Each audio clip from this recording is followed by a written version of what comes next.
the 5. Oh boy. Did you hear? Trump tweeted.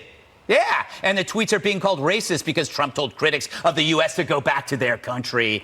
Now those critics are holding a presser any minute to respond. It all sounds bad if you leave out the rest of it. He actually said go back to your countries, fix the problems there, and then come back and show us how you did it. So, how many racists say leave, then please come back and help us? I'd say probably 0. But Trump messes with the media's reading comprehension, so they only digest half. See, Trump's mistake is to assume everyone sees the whole picture. Fact is, the media and the Dems wish him ill and read his tweets with ill intent. The rest are left to explain it all. It's like doing stand-up while your friends are sitting at the tables explaining your jokes. That's where I step in. I read the whole thing. And my summary? After he said leave, he said please come back. If anything, it's a challenge. But why quibble with context? Still, the president could work harder on the details, like only one of the squad is from somewhere else, and also maybe not tweet about the Dems while they're eating each other alive. So yeah, I could have worded the tweets better than Trump, but unlike his crazy critics, at least I could read them. All right, I read that as fast as I could because we were awaiting the squad, Dana, the squad. And they're on at 5, which probably means they were going to wanted to disrupt your monologue. It didn't work. I talked twice as fast as Emily Campagno. I think, like, the point about him saying you can come back, if that were his really strong point, he would have reiterated it today when he answered several questions about it, and he never did that. He just said leave. You can't be everything to everybody, Dana. Okay. Dan? Well, what I find interesting is there a common, like, operating set of rules here, right? Like, when it's Trump, you're right. The ill intent is always assumed. Granted, would he probably word these things differently today? Of course he would. But here's the problem. You have these four... No. I don't think he would. I don't think he would. Because I don't think that's what he was really saying. I don't think... No, listen, nobody wants to be called a racist, okay? Forget the 4D chess thing. Nobody wants to be called a racist, especially by these lunatics in the media. But the point is, like, there are people in the squad who have actually said things that require no interpretation. That's true. Impeach the MFer. We have FCC rules here. We can't even say it on the air. We had one say that. We had one, it's all about the Benjamins, a known anti-Semitic trope. Yeah. You know, we had the other one basically telling people, who was it, Rashida Tlaib and the other parts of the squad, basically using known anti-Semitic tropes, and then the media covers for them. So what are the rules here? If they call people out evenly, I'd take the media response more seriously. But I don't, because they're not serious. Jesse, what do you fall on this kerfuffle? Well, my mother has already texted me. Yeah. Fresh off the press, a preemptive text. His tweets are racist and incendiary. Please don't equivocate about that. You are already being criticized for having told the women's soccer team to shut their traps. Be ethical, Jesse, and don't argue for the sake of jackass remarks. Oh, wow, Mom. Wow. Mom's not going to scare me off, though. These were not racist. This was about patriotism. When did love it or leave it become racist? Yeah. And not only leave it, hey, come back and help us fix our problems. This country is so sensitive now. We're not talking about death, famine, drought, or anything. We're talking about a word, a tweet. We're not even talking about an action, and people are crying their eyes out about this. They have said so many worse things about this president. He is a Nazi rapist who deserves to be in prison for the rest of his life. ICE agents also. Right, are also... but he says go home, and they say, oh my God, this is the biggest scandal since Watergate. These people are so bereft of actual ideas. They create this thing because they deceived the rest of the country as to actually what he said. He says this to everybody of all stripes, of all genders, of all parties. Romney, Rosie, Don Lemon, Maxine, McCain. Everybody gets it a little bit below the belt. And every time he does it, everybody acts shocked. Like we haven't been watching this for 3 years. And instead of fighting back on the substance, they cry and they pout and they look soft and they look weak. All right, Capri. Where are you from? I'm from Ohio. Oh, okay. You can't say that. That's. Oh my God! I just microaggressed you.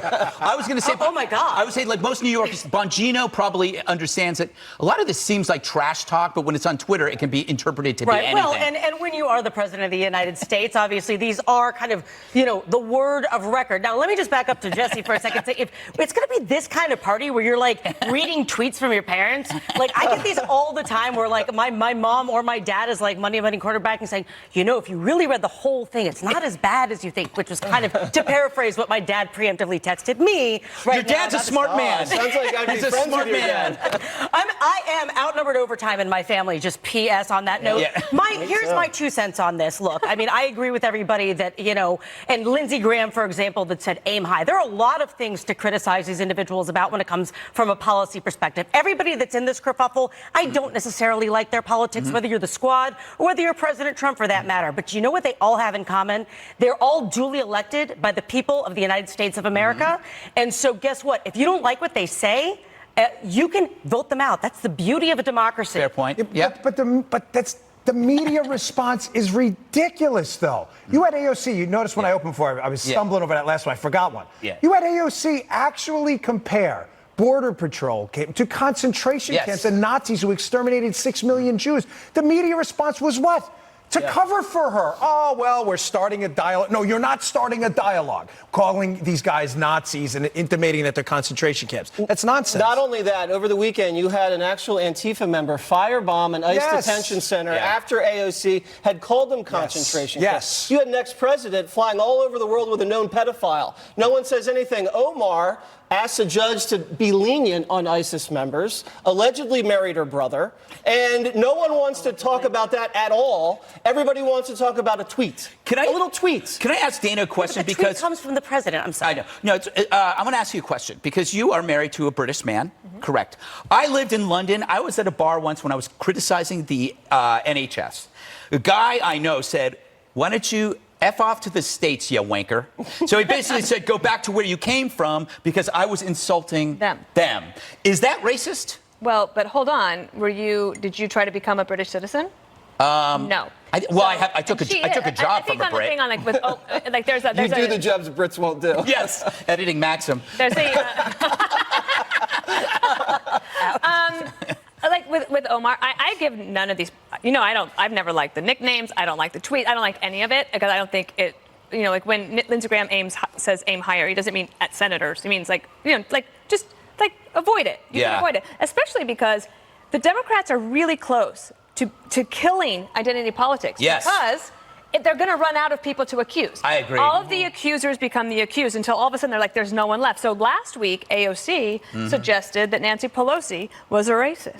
Then everybody, at that point, you're like, well, okay, not everyone's a racist. Remember, Mitt Romney was called a racist after the whole 47% thing. So that word gets thrown around way too much. But to your question, Omar, if we're talking about her in particular, because she's the only one who was a refugee, she came to the United States, she became a citizen when she was 17 years old. Does she have a special obligation to be more grateful to her country? I don't know, but I would say that she is a citizen of this country. She is elected by people who decided to elect her into office. Now, she might get thrown out of office as well if she doesn't win re-election. But she has the right to say things. No, absolutely. But I think to Jesse's point was that Trump has a thing about the loyalty thing, and so he just goes, they're not loyal. Well, can I add one other thing though? If you think about in the lead up to these elections, we've covered 3 of them together now on this program since it started. Every single time, especially out of Hollywood, you'll have liberals who will say, if President Trump, if Romney, if Trump wins this election, I'm moving to France. Yes. I'm moving to Canada.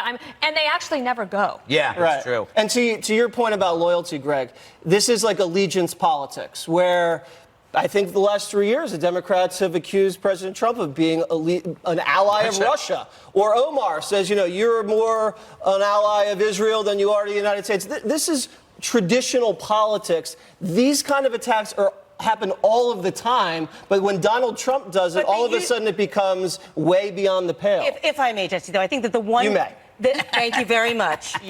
I will advise and extend my remarks like we were on C-SPAN, right? Yes. So, I mean, I think that the difference, though, between, the traditional attacks and this is that President Trump is actually saying to a sitting member of Congress, roll out, maybe come back after you fix your country of origin, but roll out. But don't you see that as a talking point? You love it or leave it. Hey, if you're going to sit here and complain, why don't you go fix the problems over there? Come back and tell me how to do it. I thought it was very nice of him to say come back. But if he really meant come back, don't you think he would have reiterated it today? Instead, it was all about leaving. He already moved on. Hey, Dan, can I play? Do you want me to play some Trump, or do you want to? No, can I say something? Yeah. But is it fair to rationally think through the position of Omar, right? So Ilhan Omar